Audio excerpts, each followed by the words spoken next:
राजनीति में दूरियां हमेशा दिलों की नहीं होती। शायद यही बात अखिलेश यादव और आजम खान की उस मुलाकात में सबसे साफ झलकी, जिसने पूरे यूपी की सियासत में नई हलचल पैदा कर दी। 8 अक्टूबर की दोपहर जब अखिलेश यादव का काफिला रामपुर पहुंचा, तो यह मुलाकात सिर्फ दो नेताओं के मिलने भर की बात नहीं थी, बल्कि समाजवादी पार्टी के पुराने रिश्तों, नाराजगियों और उम्मीदों का नया अध्याय थी। बीते 23 सितंबर को जेल से बाहर आने के बाद आजम खान पहली बार पार्टी प्रमुख से आमने सामने मिले। मुलाकात से एक दिन पहले ही उन्होंने अपनी शर्तें रख दी थी। अगर अखिलेश यादव मुझसे मिलना चाहते हैं तो अकेले आए, ना मेरी पत्नी मिलेगी, ना बेटा अब्दुल्ला और ना ही कोई अन्य नेता। लहजा सधा हुआ था, लेकिन भावनाओं में पुराने रिश्ते की कसक थी। अखिलेश ने भी बिना किसी दिखावे या भीड़ के अकेले ही आजम के घर पहुंचने का फैसला लिया। करीब 2 घंटे चले इस मुलाकात में दरवाजे बंद थे, कैमरे बाहर इंतजार कर रहे थे और भीतर बातचीत के स्वर धीमे लेकिन अर्थपूर्ण थे।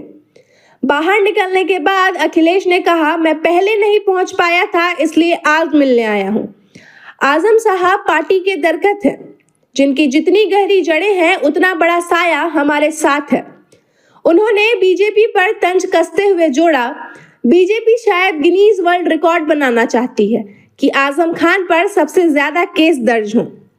बाद में अखिलेश ने सोशल मीडिया पर तस्वीर साझा की और लिखा, क्या कहे भला उस मुलाकात की दास्तां जहां बस जज्बातों ने खामोशी से बात की। उधर जब आजम खान से मुलाकात के बाद सवाल पूछे गए तो उनके जवाब हमेशा की तरह नपे तुले और अनुभव से भरे थे। जब उनसे पूछा गया कि अखिलेश ने कहा खामोशी से दिल मिल गए, तो उन्होंने हंसते हुए कहा, दिल जुदा कब हुए थे, आप आग लगाने वाली बात कर रहे हैं। एक और सवाल आया, 2 घंटे में क्या हुआ? उन्होंने जवाब दिया, कोई शिकायत नहीं, सेहत पर बात हुई।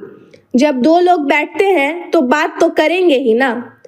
रामपुर की सियासत पर सवाल हुआ तो बोले, रामपुर में सियासत ही कहाँ रही, मुर्गी चोरी में 30 लाख का जुर्माना लगा है, घर बेच दूं तब भी नहीं दे पाऊंगा। जब उनसे पूछा गया कि उन्होंने अखिलेश से मदद मांगी तो बोले, अखिलेश से क्यों कहूंगा, इतनी खुददारी तो है मुझ में, वो सब जानते हैं और मदद भी करते रहे हैं।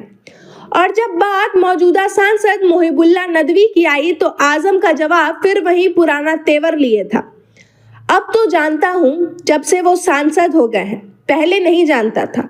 वो पसंद ना पहले थे ना आज है।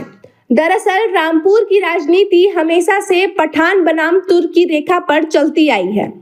आजम खान पठान मुसलमानों के नेता हैं, जबकि नदवी तुर्क मुसलमानों के प्रतिनिधि माने जाते हैं। एक ओर पठानों का लगभग 80,000 का वोट बैंक, दूसरी ओर तुर्कों के 30,000 वोट। यही स्थानीय राजनीति की धुरी है।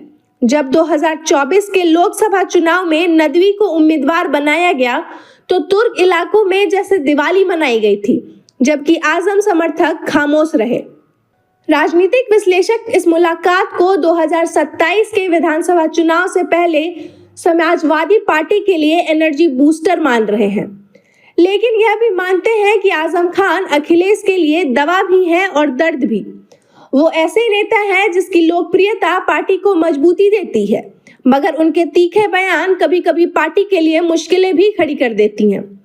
अखिलेश जानते हैं कि आजम सिर्फ एक नेता नहीं, बल्कि सपा के उस पुराने दौर की पहचान है जिसने पार्टी को जनाधार दिया।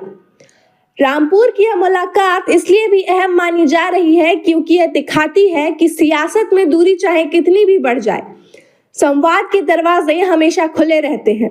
अखिलेश और आजम दोनों ने शब्दों से ज्यादा खामोशी को जगह दी और शायद वह इस रिश्ते की नई शुरुआत का संकेत है। खबर का मतलब बवाल न्यूज, हमारे चैनल को सब्सक्राइब जरूर करें